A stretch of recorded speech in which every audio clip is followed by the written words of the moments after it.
Le président français Emmanuel Macron a appelé mardi à ce que l'État revienne au Mali, dans un contexte de forte tension avec le pays sahélien où la France va retirer sa force militaire Barkhane. Il faut que l'État revienne avec sa justice, son éducation, sa police partout, en particulier au Mali, a-t-il dit dans un entretien diffusé sur France Inter, évoquant aussi le Burkina Faso, en proie à des violences djihadistes récurrentes. Le chef de l'État a invoqué des vrais résultats et des vrais succès de l'armée française au Mali, qui se concentre dorénavant sur la stricte lutte contre les groupes terroristes. Mais il a appelé à ce que derrière, les projets se développent, au risque de voir les terroristes reprendre les territoires libérés puisqu'il n'y a pas de perspective. L'armée française n'a pas à se substituer au plus non travail plus, si je puis dire, de l'État malien, a lancé le chef de l'État, soulignant qu'on ne peut pas demander à nos soldats de remplacer ce qui est le travail de votre État.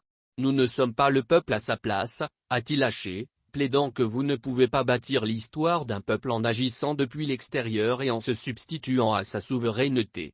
Au Sahel, où elle intervient militairement depuis 2013 contre les groupes djihadistes, la France voit son influence contestée, notamment par la Russie.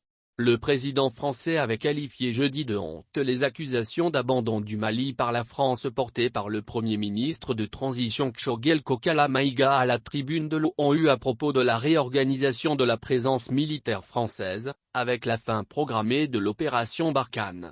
Sans la France au Sahel, il n'y aurait plus de gouvernement au Mali, a réitéré mardi Emmanuel Macron. Les terroristes auraient pris le contrôle d'abord de Bamako et de tout le pays.